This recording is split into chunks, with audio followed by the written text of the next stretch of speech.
What's the importance of gaze?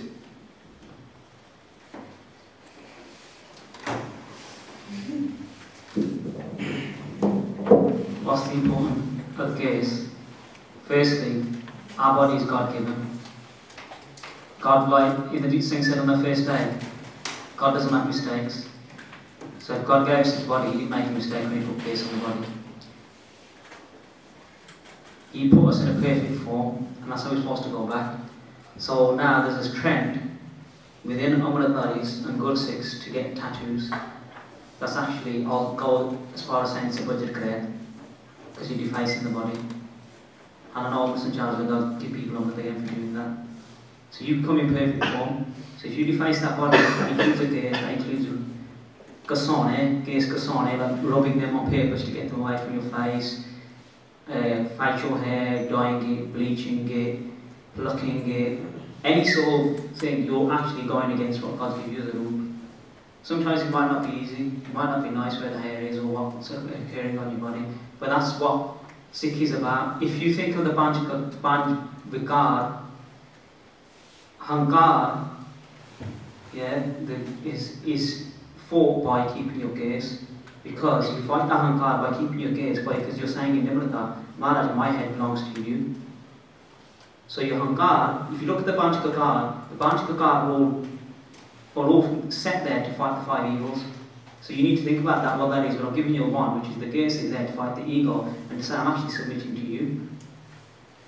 That's a submission to spirituality.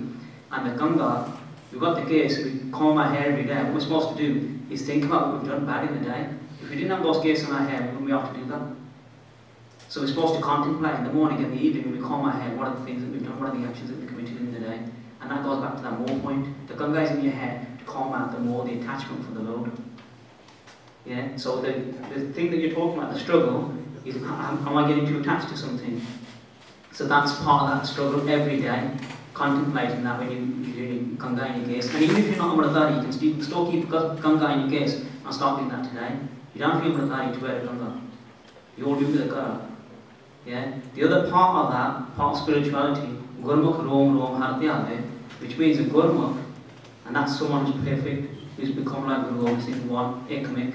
Yeah? The Gurmukh, Rom Rom Hartyave, the Gurmukh will meditate every single Rom, every single bar or gaze on their body.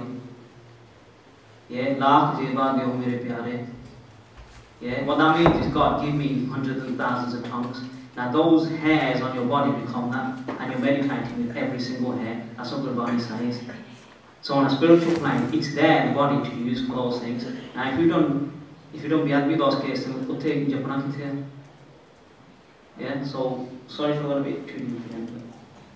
Could I just add something? This path of spirituality requires a lot of energy within our bodies, a lot of energy.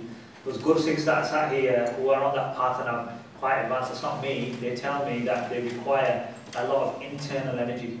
Your body requires a lot of energy, because as you develop spiritually, being able to see and overcome all those things that happen and being able to sort of continue through that requires a lot of focused energy. Now, our gaze from the sun takes a lot of, the sun's gerna from the rays, it takes a lot of energy from the sun, our gaze do. If you just think of a satellite dish, and a satellite dish, if it's complete, it'll take the full signal, 100%. If you scratch it or you cut it, or when it starts raining or snowing, it starts getting blurry. So, because you could argue, well, you've got the gaze, but why can't I just trim the bottom of it then? But you need like a full, you can't distort that satellite dish if you want the full signal. So you can't distort the whole of this gaze if you want the full energy that's going to come inside of you when you're on that path of spirituality. So scientifically, you can research this. The sun's rays, we collect a lot of energy from the sun. Also the moon and the different things. People in the old days, when they used to sit down and do a lot of Simran, they would collect together the Panch Tattvas, the 5 basic elements around them. Because as you're doing Simran, you're catching the energy from those 5 basic elements, because they were originally created by God. It is quite deep, but when you catch that energy comes inside you. As you develop spiritually, and whatever you see, whatever light, the Chandan, because you get a prakash, you get a lot of light, and can't take it. You need your own energy to be able to overcome that. And your gaze, if in a simple way, then like this antenna, like a satellite dish, that helps absorb energy. And if you trim or you cut or you pluck eyebrows, colour, any sort of be disrespect to any pore on your body, any gaze on your body from your toe to the top of your head, you are distorting your satellite dish, you're going to distort the signal, you're not going to be able to take that energy. And the point of this is doing this bhakti, doing this simran, doing this abhyas, that's the point. And Guruji's put all these other things together, the magic of God, the Bhadra, those rules are only there to aid us in meditation and the spiritual path, if we really go down to the crux of them. And if we start distorting them, our meditation is not going to work. We won't be able to collect the energy, we won't be able to keep the energy, we won't be able to develop spiritually. So there is a sort of scientific angle to the case as well, and the untouched case especially. Okay, follow on from that question, we often get asked, but then why do you cut your nails, right? I think sometimes we get too fixated on the word cut, right? Now, let me put this another way. We're not actually cutting our nails, we are removing the dead bit of the nail, okay? And the only way to remove the dead bit of the nail is to get a nail cutter. Don't chew it, that's disgusting.